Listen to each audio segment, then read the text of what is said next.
Hi,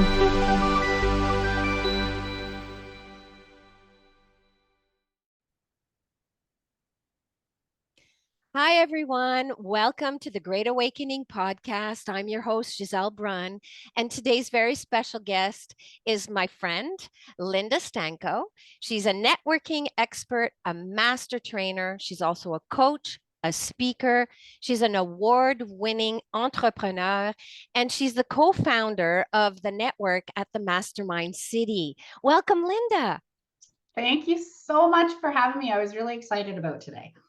Oh, I'm so glad to have you. You're going to impart such wisdom and you're going to help some of us in business to share your wisdom about networking because not everybody is as fluent as you are on that subject or topic. And some of us need some help and tips. So, without further ado, please do share your story, how you became a networking expert, a coach, a speaker, and tell us a little bit about your story and how you got there and your services, please. Okay. Well, I will try to condense this as well as I can because it's a lengthy story, but I will kind of give you the cold notes or the bullet points if I may. Yes, please. So I started off, I am not somebody who has a business background. I was going to school for nursing and I got hired at General Motors as a youngster, a teenager, for a summer job. And when they offered me 2 years later, I think it was my third summer in or my second summer in, they offered me a full-time position. And back then, as most people know, that when you were offered a job at General Motors, you were set for life. So we all thought. Yes. Yeah. So I ended up becoming an assembly line worker, and I've done numerous different things at General Motors here in St. Catharines. I live in the Niagara area. And during that time, I developed two autoimmune disorders, which really knocked the stuffing out of me, I guess you would say. I spent I was sick for 20 years before I got better, but 12 of those years, it was 80% of my time in bed. So it really, really knocked me out. Um, as we know, many people were in the realm of the health industry and the network marketing industry. So I was approached about getting on some products, which I adamantly said no, thank you to, because I was asked to look at it from a business perspective and was never really told about the health benefits. So kicking and screaming for 2 years, locked on an assembly line, this person continually came back to me to discuss it. And I just kept saying no until one day I ended up, there's always that moment. I ended up getting moved to a different area just for one day. And while I was there was a woman there who also had autoimmune disorders. And I was not feeling good and thought, I'm going to have to go home again. And she said, well, what's the problem? And I explained to her. And she said, have you ever tried? And she named the company. And my exact words were, well, I'll be polite on this one. But my words were, are you kidding me? What is this, a conspiracy? But let's just say that I threw a couple of, I was a factory worker after all, what can I say? And she said, listen, I need you to listen to my story. She said, you're stuck with me for 6 hours. Listen to my story. Well, she came from a different perspective. And often when somebody comes from a different perspective that aligns with something you're looking for, it makes all the difference in the world. So long story short, I got on the products. 7 weeks later, I had energy. 3 months later, I have been, I guess you would say, what do they say? You're in Remission? Remission. Thank you. And so I started those products in 2000. So it's been a long time. I still take them today. They gave me my quality of health back, my family's quality of life back. I'm forever grateful that I was shifted to an area I really didn't want to work in for that one day because it had made all the difference in the world for me. So thinking of a factory worker, we really don't have a lot of reason to get dressed up and go out and meet people. You have your little groups that you're comfortable with. So I never had a real reason to learn the skills and the art of small talk and how to talk to people, how to have those conversations. I did grow up in a very feared mindset, just because my dad came from the war with not a good experience. So we were taught to live in fear, like don't go off the property. We have to Yeah. walk you if you're going to a friend's house. So, our experiences shape who we are. Yeah. But it doesn't mean we have to stay stuck where we are. That's something I definitely learned. So one day, people started asking me about why I was better. I started sharing the phone number because I didn't know why I was better. I had no clue that I had a business. I had no clue that other people were paying attention. I just said, here's the phone number, call them if you will. And then I got a phone call one day saying that I had earned first Canadian to earn the cruise. And I'm like, what cruise? And they said, the incentive. And I said, what's an incentive? Who am I speaking to? And they said, it's your upline. And I go, what the heck is an upline? I knew nothing. I was so naive. Oh my Well, God. fast forward this, the auto industry started to really go down. I mean, Yeah. we went from, in St. Catharines, we went from 10,000 employees and they wanted to take it down to 1,600. That's a Wow. lot of jobs lost. Yeah. So of course, I'm panicking because am I even going to have a pension? I mean, I had put by this time 15 years in. That was a lot of time to put into a Yeah. company that now they could close the doors on me. What am Mhm. I going to do? Yeah. So I thought I need a plan B. Well, if I can make this kind of money not knowing what the heck I'm doing, Mhm. what could happen to me if I actually put some effort into it? And Mhm. that's where the almost full stop came, because coming from that fear experience, Yeah. I was very shy and I had little to no confidence and little to no self esteem. Honestly, Gisele, if somebody would have said hello to me, I tear up Oh, because I wow. didn't have enough self worth for Mhm. somebody to actually say hello to me. That was scary to me because I wasn't Wow. put out there in that social atmosphere with being at Yeah. home, right? My Yeah. parents had friends over. I did Mhm. have friends and I was comfortable with them, but Mhm. it was a really small core group. Right. So I thought, I got to figure this out.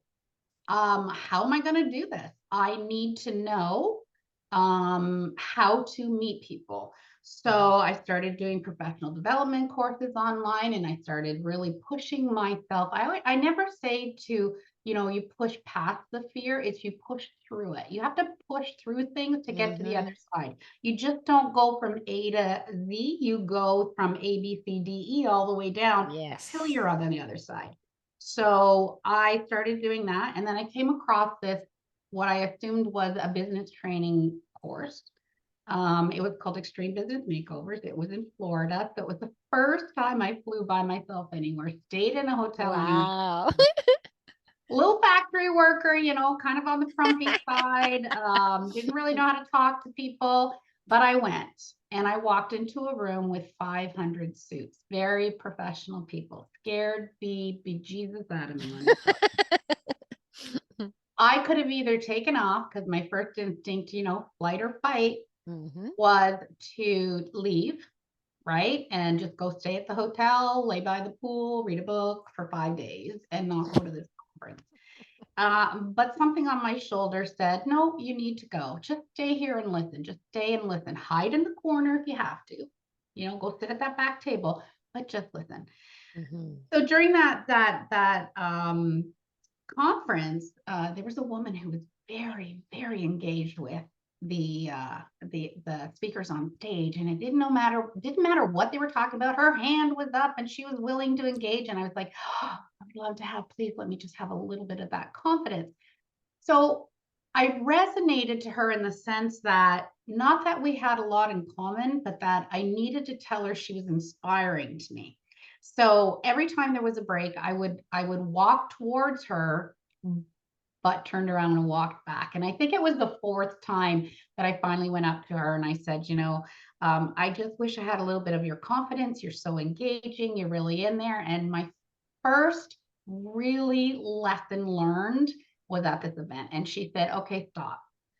First of all, she says, I'm terrified being here. This is very out of my comfort zone. She Mhm. said, and I promise you that there is not one person in this room who has not at one time or still has those moments of this is uncomfortable. The difference is we do it in spite of the fear. And that's where my big aha came from. So Yay. going forward, I left and I thought, okay, now I need to meet people. How am I going to meet people? It started with a couple of women who wanted to know more about my service or my products. And then their little group grew. And by the time they said we have 8 ladies coming, my panic set in again because I'm not one who likes to be the center of attention. So I suggested, I thought, how do I take this off of me? I suggested to them, why don't we just go for lunch? We'll just invite whoever we want, like just invite whoever you want, and we'll go for lunch. And that way we can all talk about what we do. Funny, I did not know that that was what networking meant. Not at that moment, not yet. So I had 38 people show up to this event for lunch. Wow. We spent we were there for 4 hours, like really getting to know each other. Yeah. So many came up to me and said this was the best networking event they'd been to. They were tired of just passing business cards. They actually had time to connect. Could I do one in their city? Could I do one in their city? Could I do one in their city? And that birthed my first networking company, which was Power Lunch Network. And I ran them across Southern Ontario. After about 9 years of really getting into that full time. So yeah, I've been running networking events for about 20 years, but 9 were mine. And I actually burnt out, and that was pre-COVID, maybe about a year and a half before COVID.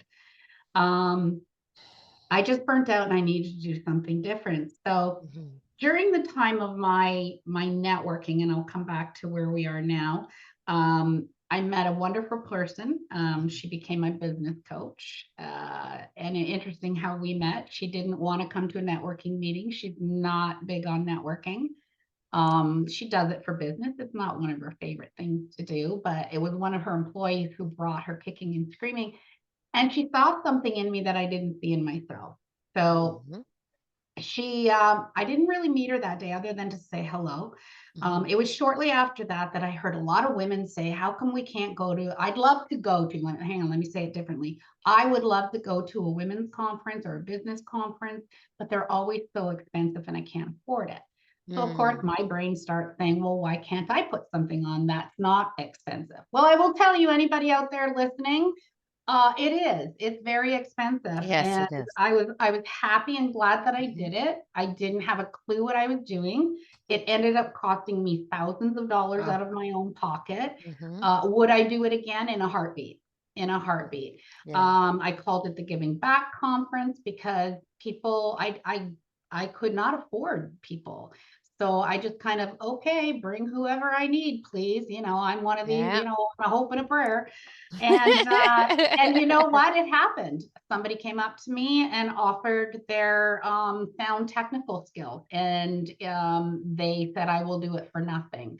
I had a number of people say, you know what, we would love to do a workshop for you. And you don't have to charge me. I just want to get in front of your people. Okay. And then Faye Chappell, who's my business coach, came and she said, I'll be your keynote speaker. And I knew how much she charged for keynote speaking. I said, I can't afford you. She goes, nope, you got me for the weekend. She said, use me for however you need me. There is something about you and I want to support, and I'll be there. Lovely. Oh, great. It was amazing. It was a 2.5-day conference. Wow. Who takes on a 2.5-day conference when they have no clue what they're doing other than, I think it was good that I was so naive. Because I had no expectation. I had no expectation, right? Exactly. So it worked out beautifully. We a lot of us are still very connected and friends. So then she wanted to become my business coach, and which I agreed to. And she says, you've got so much more in you, Linda, than you realize. And she says, the networking thing is good, but there's more in you, and let's pull that out too. So I started coaching with her. I took her first mastermind and everything changed. I then got into coaching for network and like networking, how to network, how to follow up, how to start a conversation, how to have an exit strategy, how to network for profit. how to build those key relationships in a way that you stayed connected. And honestly, sometimes 2 years later, I would get a referral from somebody just because we stayed connected. Did we all become best friends? Of course not. We were a group of professionals who had a sphere of influence around us. And that's what networking was all about. So I started coaching, I started training. I would work with different groups, different small businesses, helping them to get their people out there. They needed the networking training, they needed the confidence training, which was interesting because when I burnt out and I said, I just want to focus on the networking, the conversation was, what is the real key piece that everybody struggled with? Let's start from there. And it really was about confidence. Honestly, it doesn't matter if they were a CEO or somebody just starting out. Interestingly, people who are in corporate, they speak corporate really well, but put them into an area where they have to talk small talk, they're not always comfortable. Many of them are, but a lot of them are not. That was very surprising to me. So that's when I started developing courses and trainings and so on. About I would say through the pandemic, a lot of people struggled. So I had a lot of people calling me for help. How do I manage now that, I'm home, my kids are home, I have to manage my work, I have to do this, I need some help. I lost my job, I don't know what I'm going to do. And I even had some parents ask me to help with their teens because it's real formative years. But when you're trying to build those early relationships and you're trying to do it over Zoom like this, it really is key for young people. I mean, we get it. We've gone through some of that, but they didn't have that person-to-person interaction, that like in the same space interaction, which made it really, really hard. Even on school, like on school Zoom, a lot of them didn't even turn their cameras on. They were just there listening to the teacher. So you're really not building those relationships. I would say it was about a year and a half ago. We were all starting to just shortly get reconnected again and start getting out there to meet in person. When I started getting some calls again, could you come and train our people? We're getting back into networking and so on and so forth. I mentioned it to Faye. She giggled because I was laughing. This is so funny because this is my wheelhouse, but I haven't been doing it. And she said, okay, then you're ready. And I said, ready for what? And that's where we are now. She, a brilliant woman, her and Stacy Maynard have founded what's called the Mastermind City. So it is not just that let's sit around a round table and see where we can help each other. It is strategic planning for business. It takes you from business foundations to how to get online and to really get yourself out there, marketing, speaking, doing a podcast. A lot of people say, well, I don't want to do a podcast. Okay, but maybe you're going to be a guest on a podcast, right? You still need to know how to speak comfortably and without notes. You need to know how to market to different groups of people. You need to know your numbers when you start. So we have four core masterminds we run throughout the year. Business foundations, visibility, deep diving into networking so that people can really get those skills, because networking isn't just, hey, how are you? There's a skill to it and there's strategies around it.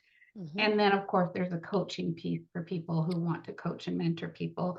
And aside from that, we have all the extra stuff people are interested in. People are interested in AI today. So, we have a workshop coming up for AI, but we're looking at doing a mastermind around that. We've got a mastermind on how to do podcasts. Stacy is podcast producer, podcast trainer, LinkedIn specialist.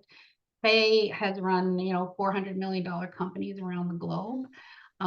These are people who have some real experience to bring to the table to help people scale, grow, whether you're starting, whether you're just, beginning entrepreneur, you've been doing something for 5 years, but still haven't made money, or you want to go in a different direction. We're there to help. So we bring a lot of stuff to the table with our company. I am the networking girl. So I run all the networking pieces. We have in-house, or sorry, in online and in-person networking. We are starting to build what we like to call clubhouses. Don't confuse it with the app Clubhouse. It's not the same. It's just another word for chapters. We think it's a little cooler. So we have clubhouses that are starting to build across Ontario, and we're starting to get interest from the States and overseas for people who also want to do that, and bring it out in that way. Yeah, so we do the Great. mastermind, we do coaching weekly, we do a book club. There's so much, just important information for anybody in business that they can learn. Thank you. That's awesome.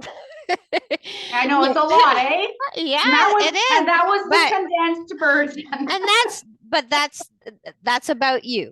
And Yeah. I want people to know about who you are, Linda, and what you have to offer. During these epic times that we've been recently through, what would you advise people, our audience, that maybe they need to do more of or less of in their lives navigating what we're going through right now? Yeah, it's tough times. It's tough. It's very tough times right now. I think first and foremost is, I'd say be true to yourself. That's the very first thing. Always come from that place of your heart and not an expectation of what somebody else might want from you. Mhm. I'm a big believer in, well, so I am a woman of faith. My walk has always been, a love walk. To me, yeah, I am, guess you could say, labeled as a Christian. But mine isn't about following exactly what scripture says. And I know I'll probably get some pushback on that because that was No. written a long time ago. I think it's a great guideline, and I think it's great. There are wonderful stories in there, Yeah. but these are stories about people's experiences. Yes. And and I think that, what applied then, some of it applies now, but we don't have to take it verbatim. Exactly. Um, I like to follow the rule of, for me, it's Jesus, what God did, and that is just, I love everybody. I think that people have to learn, you can have a difference of opinion and still be respectful to somebody else. You Exactly. can have a difference of opinion and be tolerant of somebody else's choices and lifestyles.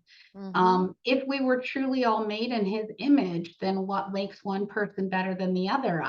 Those are the questions that I struggle with. Mm-hmm. Who's to say you're better than me? Who's to say your religious pathway or spiritual pathway is better than somebody else's? Exactly. I mean, I have a sign that says faith in my office, and I have a Buddha because Exactly. the love. I just think that there's room, it's like in business. I think there's Mhm. room for everybody. I don't believe in competition. Yes. So I think there's room for everybody, and you don't have to Yeah. compete in the spiritual realm either. That's just who I am. I resonate to people like that, people who I probably would not, I would still love on them, but I wouldn't, doesn't mean I have to spend my time with them. Exactly. Right. So, Exactly. that's, I would say, be true to yourself. Really listen to the other person's views. It doesn't mean you have to say yes. You don't have to get defensive. I always just say, you know, um, it's just not a philosophy that I follow, Exactly. but that's okay if you do, Yeah. don't push on me, that's all. Very Because then wise I then words. then my tolerance is like, okay, but now you're going into the bully realm, and I don't have any energy to give to that. No, but that's very wise words, speaking from your heart, Yeah. just being the best version of you that you can possibly be, and become one in unity rather than in diversity, right? Yeah, be So, kind. Kindness hasn't gone away. And exactly. kindness is a choice. Absolutely. Kindness is a choice. Yeah. Yeah. Thanks for that thought. What does the Great Awakening mean to you, Linda? Oh, that's a really big question for people, because there's so many different What does it mean to you? perspectives. Yeah, for Hmm. me, you Yes. know, I think that the world has definitely been changing. I think that what I see, what I feel energetically is that things are shifting Yes. tremendously. Yes. And again, it takes me back to that kindness thing. I think people are getting back to connections, like real connections, not inauthentic connections, not Yeah. fake connections because, oh, you might be able to move my business a certain way. If you know what, I don't care if you make $1 million a year or you make $10 a year. If you're a Yeah. kind person, I'm gonna gravitate to you, right? Exactly. I think that um, people are becoming more aware of the need for human connection again, especially after COVID. I think that people are becoming more aware energetically. Like so many people that I talk to now, especially even younger, the younger generation, they are really in tune to what's going on energetically around, Yeah. and they will not tolerate the nonsense that's going on. So Yeah. I think that's a great thing because Yes. those are the ones that are going to have to keep us going. So I think it's important that one of the things for me personally that has really made me aware is that I have to stop comparing my generation to these younger generations Yes. because they are so much smarter than we would have. It's like when I start to think one way, I hear my father say, "Oh, I had to walk, 20 miles to school in these bears." Okay, stop that craziness because we're completely different. I think it's important to learn from them because Yes. if we take the time and the energy to respect and learn from them, then they are in tune going to do the same from us and not just say, "Oh, Absolutely. you're an old person, you don't know what you're talking about." I bring wisdom and you bring new ideas. Yeah. Let's see if they can match up together and Thank how can we change the world from a different perspective with wisdom and new ideas. thank you so much. Oh, you're welcome. Thank you for coming on the show, Linda. It's been so enlightening and you've been able to share. We're going to put all of your information, how people can connect to the Mastermind City Networking Group, all Awesome. of those links. We're going to put them in the description below. And that way, anybody who wants to connect with you can. I would love that. I welcome it. Thank you so much for being on the show. You have an amazing day. I am going to, you as well, you as well. And to all your listeners out there, it's Mother's Day weekend. Yeah. So, happy Mother's Day to all the moms and dads who are moms right now, and anybody aspiring to be a mom. You know what? It's your weekend. Enjoy. Thanks again, Linda. Okay. Bye bye. Bye.